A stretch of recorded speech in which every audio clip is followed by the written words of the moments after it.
How do you like my pile of parts? All this needs to go into the 04 and finish this truck off to what my original goal the day that I brought this truck home was, to turn this truck into what I would have ordered from the factory, from my local dealership, and then brought it home and added all the goodies that I would have wanted on day one. Let's finish this truck off.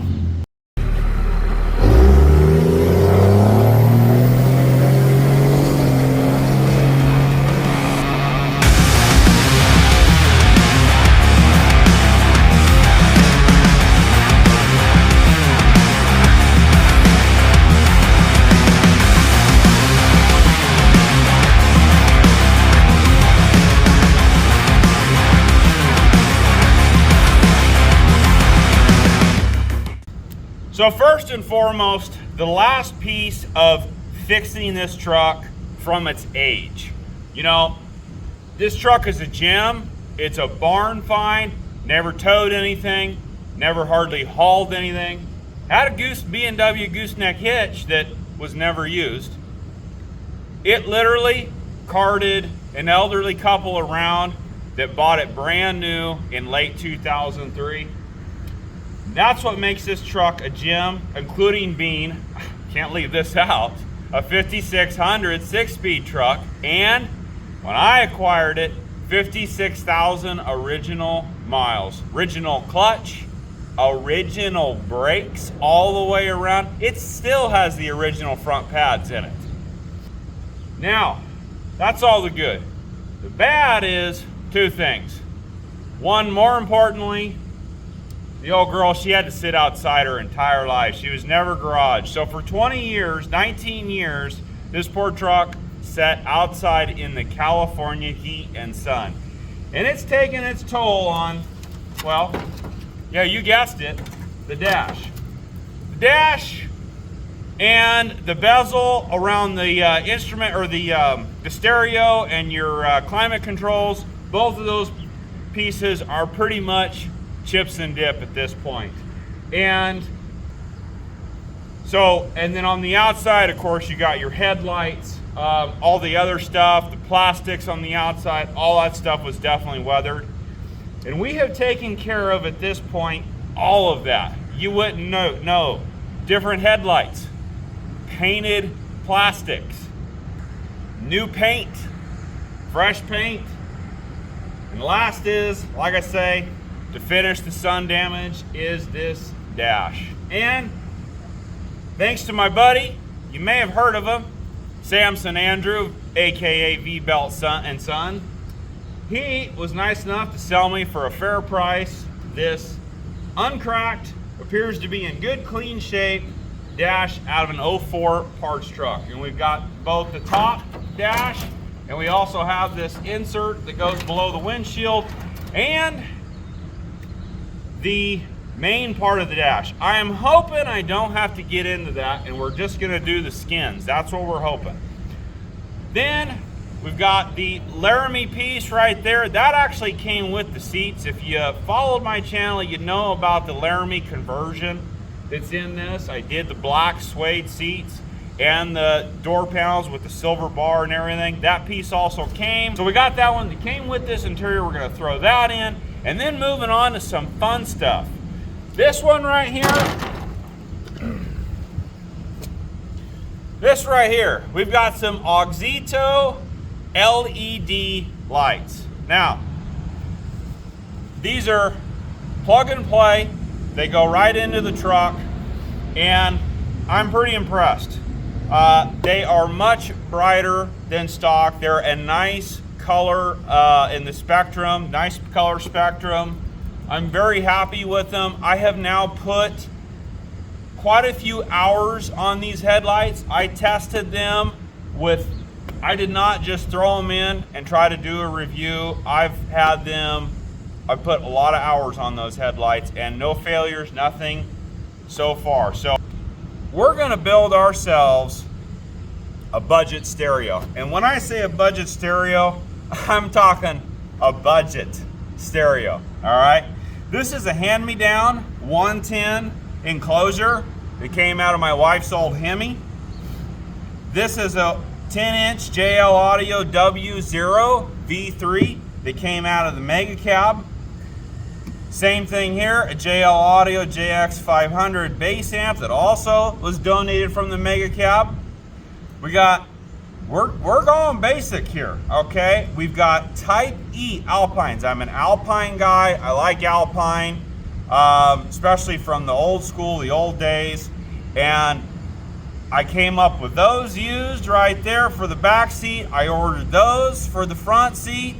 And then we've got a Stinger amplifier wiring kit right there.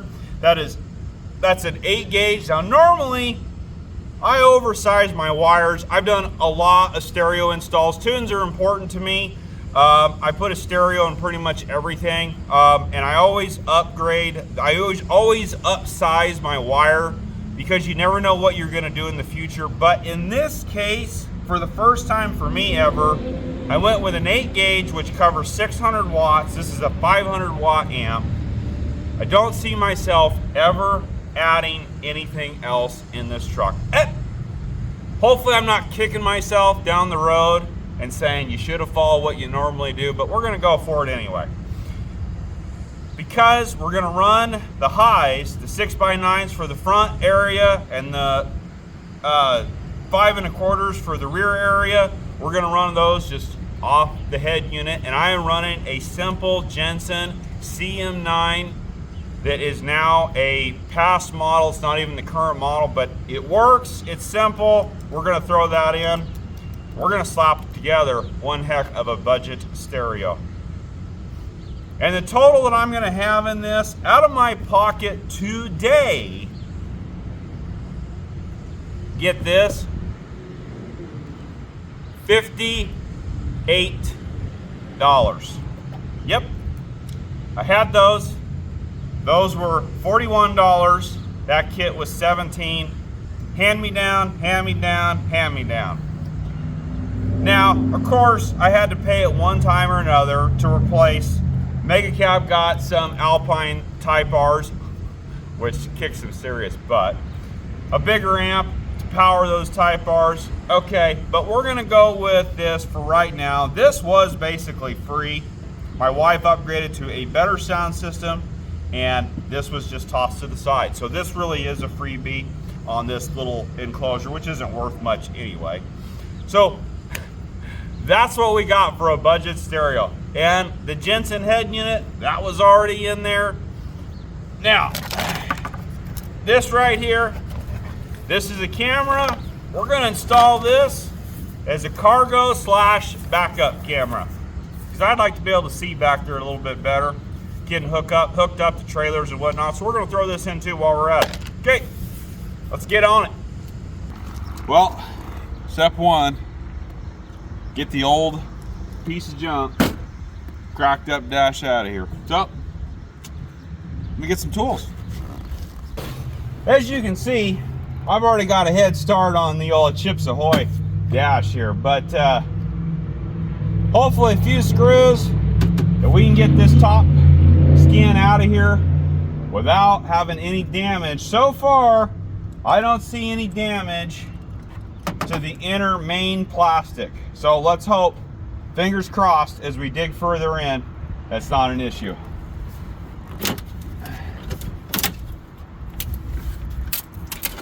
Oh. This thing is chips and dip. Oh, that went down into the, that's not good.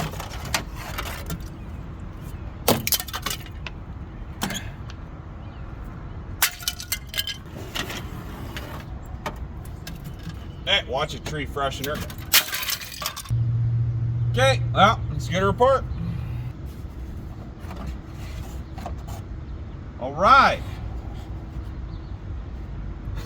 Look at that. What a nice. Okay, well, there's one piece. This airbag assembly is a little bit fun. Now, there's a hidden screw right here. Let's get it out. You know what there is here? There's a retainer, plastic retainer right here. Come on.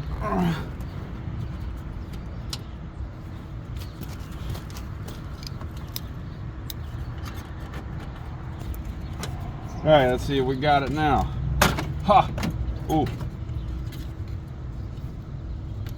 That vent knocked loose. Okay, look, the dash is out.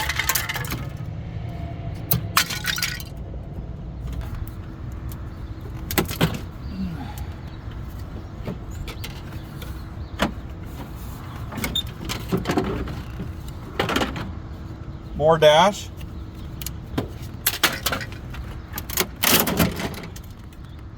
More dash. More dash. Dash. Little dash. Oh, good piece.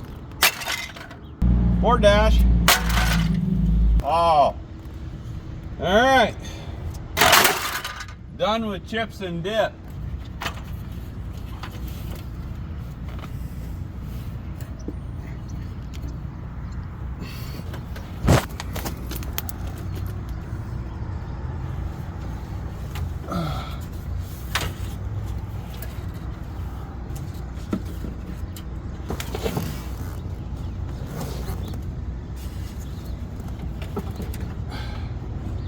Oh.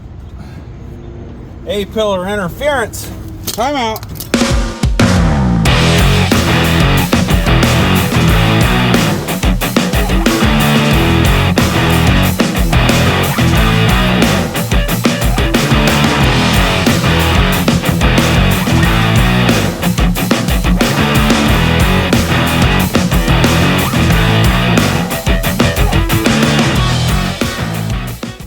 Ha! There it is. A dash, a one-piece dash, actually a two-piece dash. How about that? Instead of a 53-piece dash. Now we just need a little bit of interior cleaner, get that thing all cleaned up, and man, mission successful. On to the next. All right, the red wire there, that's tapped into the blinker, that's going to the mirror. That little black box there is for the 5th gen looking LED lights that are in these headlights. This guy right here that's in my hand. That's the magic sauce for the LEDs, for the Auxito headlights. That puts the same amp load on the system as the stock light bulb. That's important. That's what keeps you from having problems and your lights going out and doing goofy things because of the amp load difference between an LED and a regular halogen bulb. So let me throw this housing back in and wrap this up. This is the stock halogen headlights. Now take notice of the color spectrum of the lights themselves. Notice that the LEDs are a much more modern looking and kind of pleasing to the eye look. Not to mention the fact that they're obviously a lot brighter than the factory halogens. Not bad, not bad. The brides, not too bad at all. Definitely an improvement over stock. And what's important is so far I've taken a couple trips here at nighttime in the 04 and I have not had anybody flash their high beams at me. So that's what's probably most important to me. I would be a grumpy old get off my lawn man when it came to headlights, because I do not like getting blinded out. I think it's extremely disrespectful and inconsiderate of other people on the road.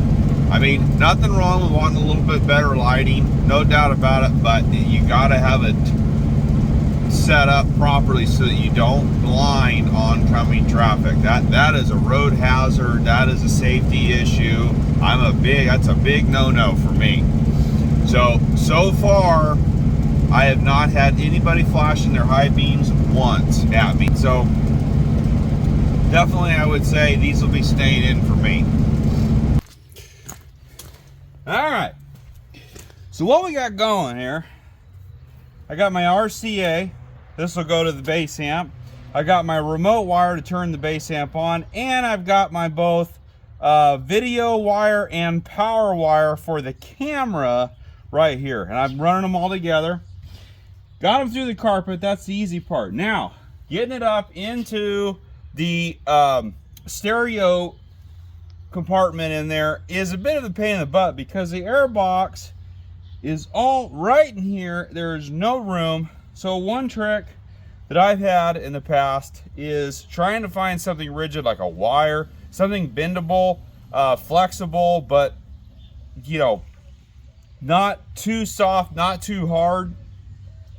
So I got it coming through here. Let's see what happens. Let's see if we can make this work. Come on.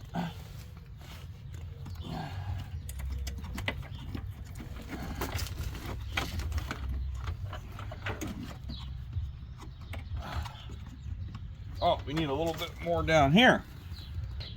Okay, there we go.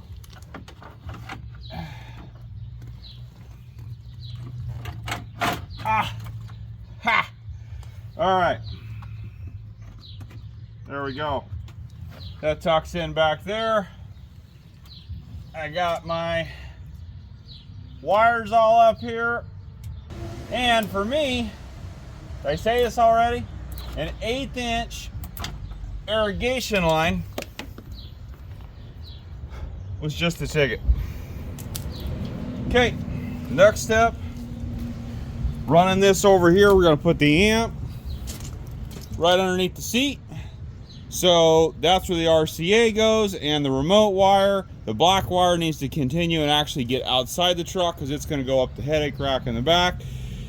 And I think next is running the power wire from the battery under the engine compartment.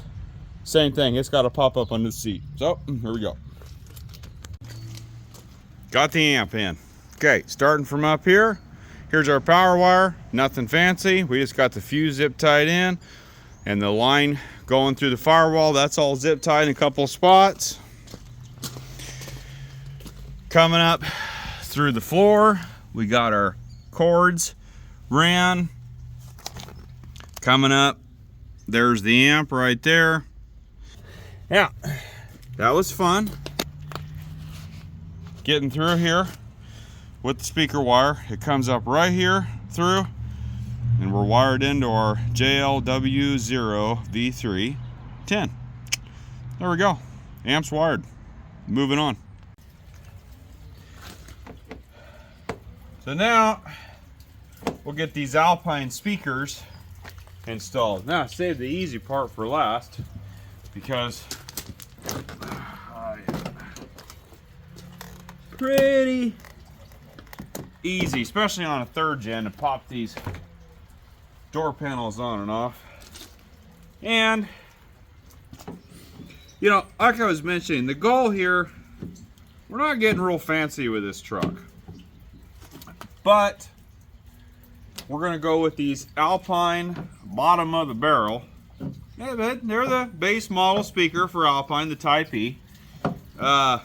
Definitely not quite what the Type S is, and especially the Type R. I've got some Type R's and I've got a bunch of Type S's. Actually, the Type S Alpine over the years, for the last 20 years, has been my go-to speaker. I've always been an Alpine guy back in the good old days when they were still fully, I believe, USA, and like I said, the good old days. My 01, it's got Alpine Type S's in it. Now that truck, let's see here. We're gonna have to do a few things here. So I started out a long time ago in my Blazer. I had JL audio highs.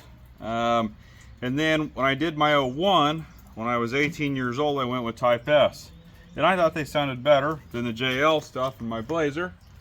So all these years, I've put Alpine in all kinds of stuff.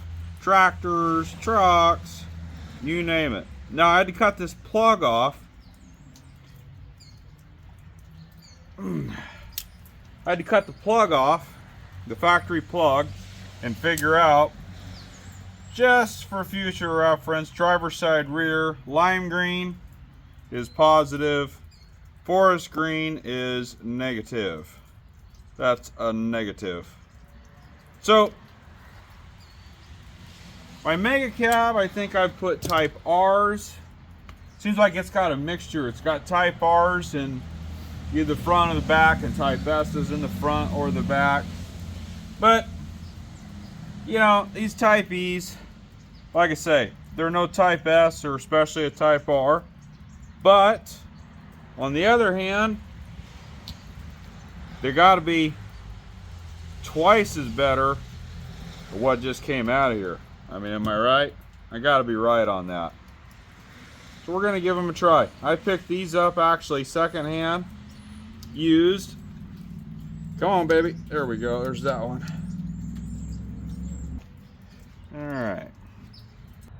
Now with these guys, these 6x9s, this gray plastic spacer here, this goes on the factory speaker. I took it off of there. Definitely a considerable jump in magnet size. But yeah, I took it off the factory speaker and put it on there. So,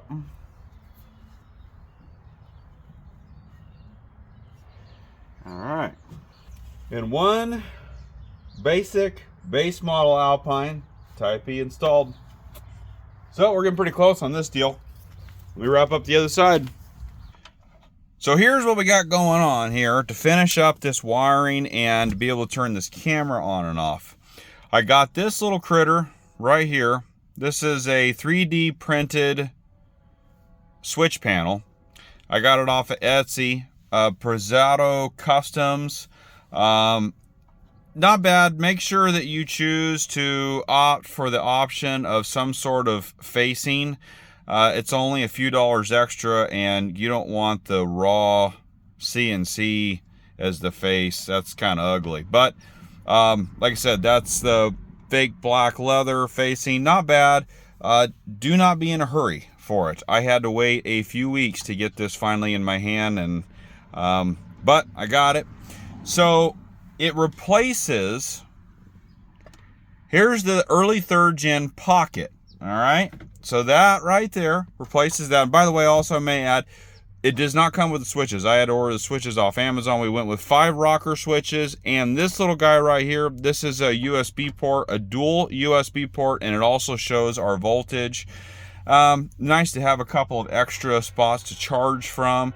I don't know if you guys know this or not, but I'm a YouTuber. And so I've got cameras, drones, that sort of thing with me. So I'm always trying to charge batteries and whatnot on the go. So having dual USB ports will be nice, along with the fact that I have also a USB port on the head unit there, that pile of junk. The little Jensen, it's okay.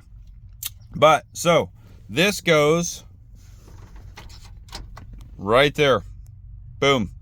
So let me get this thing screwed down and get this back installed, and we'll see how this works out. Well, what do we think? There we go. 5 purple rocker switches. Now I had to get those. Those were tough to find on Amazon. I liked purple because it's kind of hard to tell. Let's see here. But I have all my gauges set up as purple, kind of like purple as an accessory light. And that guy only does blue, unfortunately, but this, let's see, what is this model? This is a Jensen CM9 POS. Let's see, yeah, pretty sure that's what it is anyway. That's more than likely going to come out eventually in the future. So, and replace it with a different floating screen that probably has more color options, and then maybe we'll try to get some more matching going on. Now, what's kind of cool is 12.5 volts.